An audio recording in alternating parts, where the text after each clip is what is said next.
ಕಾಂತಾರ ಸಿನಿಮಾದಲ್ಲಿ ಚಿತ್ರಿತವಾದ ಭೂತಾರಾಧನೆಯನ್ನು ಹಿಂದೂ ಸಂಸ್ಕೃತಿ ಅಲ್ಲ ಎಂದು ಹೇಳಿ ವಿವಾದ ಮಾಡಿರುವ ನಟ ಚೇತನ್ ವಿರುದ್ಧ ಆಕ್ರೋಶಗಳು ಮುಗಿಲೆದ್ದಿದೆ.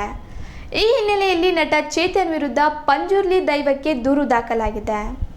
ಈ ಸಂಬಂಧ ಉಡುಪಿಯಲ್ಲಿ ಪ್ರತಿಕ್ರಿಯೆ ನೀಡಿರುವ ಹಿರಿಯ ದೈವಾರಾಧಕರು ಕುಮಾರ್ ಪಂಬದ, ಸಂಸ್ಕೃತಿಯ ಅವಹೇಳನ ಆದಾಗಲೇ ನಾವು ದೈವದ ಮುಂದೆ ಪ್ರಾರ್ಥನೆ ಮಾಡುತ್ತೇವೆ.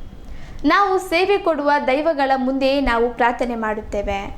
ನಮ್ಮ ಮೂಲ ಆರಾಧನೆಯ ಪಂಜುರ್ಲಿ ದೈವದ ಮುಂದೆ ಈ ಬಗ್ಗೆ ಪ್ರಾರ್ಥನೆ ಸಲ್ಲಿಸುತ್ತೇವೆ.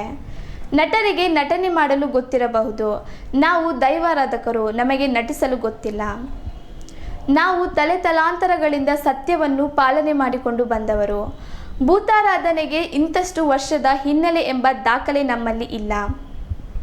ಯಾವುದೋ ಒಂದು ಪುಸ್ತಕ ಹಿಡಿದುಕೊಂಡು ಮಾತನಾಡುವುದು ತಪ್ಪು. ಕರಾವಳಿಯಾದ್ಯಂತ ಪರವ, ಪಂಬದ, ನಲಿಕೆಯವರು ಜೀವಿಸುತ್ತಿದ್ದೇವೆ. ನಾವು ಅಲೆಮಾರಿಗಳು ಎಂಬ ಮಾತನ್ನು ಒಪ್ಪಲು ಸಾಧ್ಯವಿಲ್ಲ. ನಮ್ಮ ಹಿರಿಯರ ಕಾಲದಿಂದ ನಾವು ಹಿಂದೂ ಸಂಪ್ರದಾಯವನ್ನು ಆರಾಧನೆ ಮಾಡಿಕೊಂಡು ಬರುತ್ತಿದ್ದೇವೆ. ನಮ್ಮ ದೈವಗಳಿಗೆ ಮೂಲ ಶಬ್ದವೇ ತುಳು. ನಾವು ನಂಬಿಕೊಂಡು ಸತ್ಯದ ಮೂಲಕ ಚೇತನ್ಗೆ ಪ್ರತಿಕ್ರಿಯೆ ನೀಡುತ್ತೇವೆ ಎಂದು ಹೇಳಿದ್ದಾರೆ.